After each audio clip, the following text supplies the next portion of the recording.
Warm greetings to all. I am Sister Rosy, Assistant Professor, PG and Research Department of History, Nirmala College for Women, Coimbatore. Now I am going to orient you about the sources of ancient Indian history. Sources provide valuable information about the political, social, economic and cultural aspects of ancient Indian society. Types of sources of Indian history. There are three types: literary sources, archaeological sources and foreign accounts. Literary and archaeological records are the two main categories that give evidences of ancient Indian history. The literary sources include literature of Vedic, Sanskrit, Pali, Prakrit and other literature along with other foreign accounts. The archaeological sources include epigraphic, numismatics and other archaeological remains. The archaeological explorations and excavations have opened the great landscapes of new information. Indian literary sources. The ancient Indian literature is mostly religious in nature. The Puranic and epic literature are considered as history by Indians, but it contains no definite dates for events and kingdoms. The principles of history are preserved in the Puranas and the epics.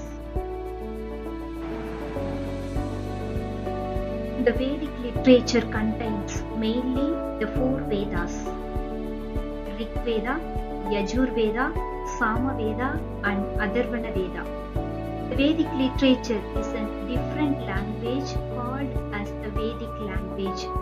The Vedas gives reliable information about the culture and civilization for the Vedic period. Puranas, which are 18 in numbers, give mainly historical accounts. The Ramayana and the Mahabharata are epics of great historical importance. The Jain and the Buddhist literature had been written in Prakrit and Pali language. Early Jain literature is mostly written in Prakrit language.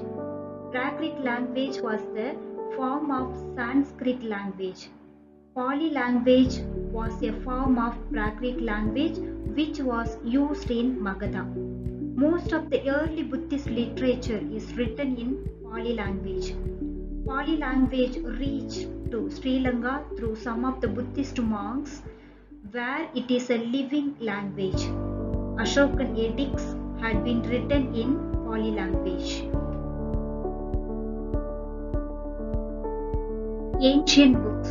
The Buddhist books are called as Jataka stories.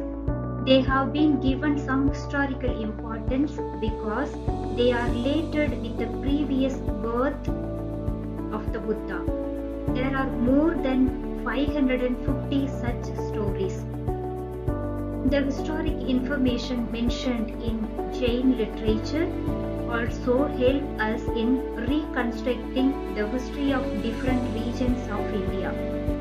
Astasastra is the book written by Kautilya during the Maurya period. The book is divided into 15 parts dealing with different subject matters related to polity, economy and society. The final version of Astasastra was written in the 4th century BC. Putra Rakshasa is a play written by Vishagadatta. It describes the society and culture of that period. Harshacharita, written by Banabhata, this light on many historical facts about which he could not have known otherwise. Rajtarangani, written by Kalgana, is the best form of history writing valued by modern historians. His critical method of historical research and impartial treatment of the historical facts have earned him a great respect among the modern historians. The second one, archaeological sources. Inscriptions are the most important part of archaeological sources.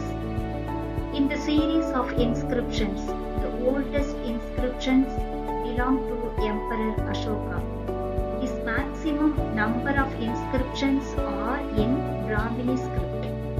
The entire history of Satavahana's is based on their archaeological sources. Similarly, the inscriptions of rulers of Pallavas, Chalukyas, Pandyas and Cholas also provide to be the information in the formation of their history. For example, pillar inscription of Samudragupta, Agikol inscription of Pulikesi.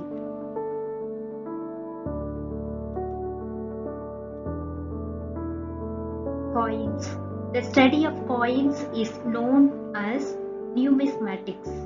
Coins are of immense importance in information of ancient Indian history. The first coin of India was known as punch-marked coins. The first gold coin was introduced by Indo-Greek, the first ruler of Indo-Greek who introduced gold coins.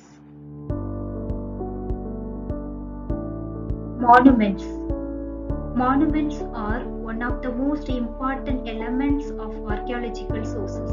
The study of these monuments not only helps us to interpret about the technical skills, living standard, economic conditions of the time, but also help us to know about the archaeological style of the time. The third main source is foreign accounts. Foreign accounts are a part of literary sources which consist of writing of Greek, Roman, Chinese and Arab travelers. Herodotus, in his book Histories, written in many volumes, describes about the Indo-Persian relations. Megasthenes came in the court of Chandragupta Maurya. He had written about the Indian society and culture in his book called as Indica. The Greek writing about India, however, is based on secondary sources. Chinese travelers. Many Chinese travelers visited India as Buddhist pilgrims from time to time. Three important pilgrims were Fagian. He visited India in 5th century AD. Huansang visited India in 7th century, and Yixing, he visited India in 7th century AD. Huansang had given valuable accounts about Harshavardhana and some other contemporary kings of northern India. Fagian and Huansang travelled many parts of the country and they have given an account of Buddhism during the period of their visit. Huansang mentioned Harsha as the follower of Buddhism. Al-Biruni gave important information about India. He was Arab scholar and contemporary of Muhammad of Ghazini. Al-Biruni studied Sanskrit and acquired knowledge of Indian society and culture through literature. I conclude, India has a very rich ancient history. There is the concept of the Indus Valley civilization, which is the most advanced of civilizations. Evidence of the ancient history could be obtained from archaeological sources which are found during the excavations. There are a number of foreign accounts on the part of various travelers, ambassadors, or many other scholars who came to visit ancient India during the reign of kings in the past.